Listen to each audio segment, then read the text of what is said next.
আসসালামু আলাইকুম প্রিয় দর্শক, আজ নিয়ে এসেছি আপনাদের ছোট্ট সোনামণিদের জন্য পায়েস রেসিপি। এই পায়েসটা অত্যন্ত পুষ্টিকর একটি খাবার। এটি আপনারা সকাল, দুপুর এবং রাতের প্রধান খাবার হিসেবে বাচ্চাদেরকে দিতে পারেন এবং মধ্য সকাল এবং বিকেলে নাস্তায়ও এটি আপনারা আপনাদের বেবিদেরকে দিতে পারেন। প্রিয় দর্শক, বাচ্চাদেরকে কিন্তু সবসময় একঘেয়েমি খাবার দেওয়া উচিত নয়। তাদেরকে ভিন্নভাবে ভিন্ন রকমের খাবার দিলে তারা মজা করে খাবে এবং পুষ্টি পেয়ে যাবে। তো পর্যাপ্ত পুষ্টি বাচ্চাদেরকে দিতে হবে। বাচ্চাদের কিন্তু পুষ্টির চাহিদা খুব বেশি দরকার। তো বাচ্চাদেরকে অল্প খাবারে যাতে পুষ্টি পায়, পর্যাপ্ত পুষ্টি পায়, সেই দিকে আমাদেরকে খেয়াল রাখতে হবে। তো আপনাদের বেবিরা কিন্তু পেট ভরে খাবে না, একটি প্লেট ভরে বাটি ভরে তারা কিন্তু খাবারটা খাবে না। তারা অল্প পরিমাণে খাবার খাবে। আমাদের চিন্তা করতে হবে অল্প পরিমাণে খাবারে কীভাবে সে পর্যাপ্ত পুষ্টি পাবে।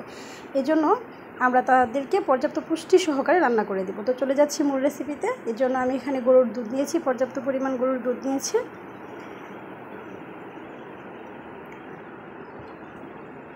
এই গরমে পায়েসটা রান্না করে দিলে কিন্তু বাচ্চারা ঠান্ডা থাকবে, বাচ্চাদের পেট শরীর ঠান্ডা থাকবে। পায়েসটা তারা দুধ দিয়ে যেহেতু রান্না করা হবে, তারা খুব মজা করে খাবে।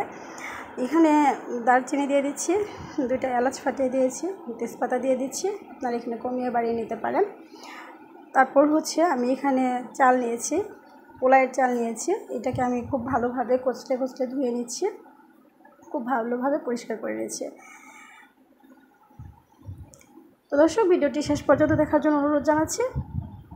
আশা করি ভিডিও জুড়ে শেষ পর্যন্ত আপনারা থাকবেন। তো চালটা ধুয়ে রেখে দিয়েছি। এখন হচ্ছে আমি চুলায় পাত্রটা দিয়ে দিয়েছি। তারপর আমি হচ্ছে চালগুলো দিয়ে দিচ্ছি। আমি কিন্তু আগুন ধরিয়ে দিয়েছি, চুলায় এটাও হতে থাক। তারপর হচ্ছে আমি চাল দিয়ে দিচ্ছি, দুধ আর দারচিনি এলাচ যেগুলো দিয়েছি এগুলো সহ আমি ফুটিয়ে নিচ্ছি। তারপর হচ্ছে চালগুলো দিয়ে আমি এটিকে রান্না করে নিচ্ছি। এই পর্যায়ে আমি হচ্ছে চিনি দিয়ে দিচ্ছি। আপনাদের বেবিদেরকে আপনারা তাল মিষ্টি গুড় দিতে পারেন, খেজুরের গুড়, আখের গুড়, যে কোনো গুড় দিতে পারেন। তারপর হচ্ছে আমার রান্না হতে হতে বলকটা চলে এসেছে। এখন আমার যে পরিমাণ লিকুইড রেখে আমি নামিয়ে নেব। আপনারা আপনাদের বেবি যে পরিমাণে লিকুইড খায় সেটা করে আপনারা নামিয়ে নেবেন। তারপর আমি অনবরত এভাবে নাড়তে থাকছি। তারপর 30 থেকে 35 মিনিট সময়ের মধ্যে আমি এটিকে রান্না করে নিয়েছি। তারপর আমার খাবারটা হয়ে গিয়েছে। রেসিপিটি একদম আপনার বেবিকে খাওয়ানোর জন্য প্রস্তুত। আপনি যে পরিমাণ লিকুইড রেখে খাওয়াবেন সেই পরিমাণ লিকুইড রেখে নামিয়ে নেবেন। তারপর আপনি যদি গরুর দুধ না ইউজ করতে চান, নর্মাল বিশুদ্ধ পানি দিয়ে খাবারটি রান্না করে শেষে ফর্মুলা মিল্কটা, খাবারটা ঠান্ডা হয়ে আসার পরে ফর্মুলা মিল্কটা দিয়ে দেবেন। আমি বাটিতে সার্ভ করে নিচ্ছি। এটা আমার বেবিকে খাওয়ানোর জন্য একদম প্রস্তুত হয়ে গিয়েছে।